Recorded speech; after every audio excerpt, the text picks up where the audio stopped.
साथियों, आज हम बात करेंगे मानव प्रजनन के बारे में। मानव प्रजनन का मतलब क्या होता है भी? इस धरातल पर जितने भी जीव पाए जाते हैं वो सभी अपने समान नए जीवों का निर्माण करते हैं और अपने समान नए जीवों के निर्माण की जो प्रक्रिया है उसे ही क्या कहा जाता है? प्रजनन कहा जाता है, ह्यूमन रिप्रोडक्शन कहा जाता है। अब देखिए, किसी भी जीव के लिए अपने वंश की निरंतरता बनाए रखने के लिए प्रजनन आवश्यक है। यदि पूछे भी मानव जनन करते हैं तो क्यों करते हैं, कहाँ जरूरत पड़ी इसकी, तो जितने भी इस धरातल पर जीव हैं वो अपने वंश की निरंतरता को बनाए रखने के लिए वो निरंतर प्रजनन करते हैं। प्रजनन की प्रक्रिया द्वारा अपने ही समान नई संतति उत्पन्न की जाती है। अब देखो, आगे यदि बात करें तो मानव प्रजनन की बात करें तो ये दो प्रकार का होता है। एक तो सेक्सुअल रिप्रोडक्शन और अनसेक्सुअल रिप्रोडक्शन, लैंगिक जनन और अलैंगिक जनन।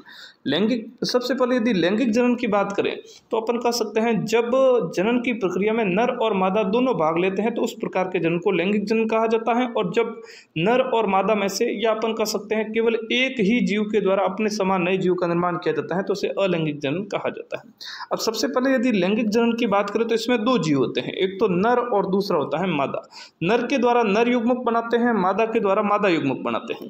नर युग्मक को शुक्राणु और मादा युग्मक को अंडाणु कहा जाता है। इधर से शुक्राणु आता है, इधर से अंडाणु आता है, दोनों आपस में मिल जाते हैं, बातें करते हैं। जब मिल जाते हैं तो इस मिलने की प्रक्रिया को क्या कहा जाता है? निषेचन कहा जाता है। निषेचन के अंदर मुख्यतः समसूत्री विभाजन होता है और समसूत्री विभाजन होगा तो निषेचन, जैसे ही निषेचन होगा तो निषेचन के अंदर शुक्राणु और अंडाणु आपस में मिल जाते हैं और मिल जाएंगे और मिलने के बाद जो है आपस में संलयित हो जाएंगे तो जो नई संरचना का निर्माण होगा उसे युग्मनज कहा जाता है।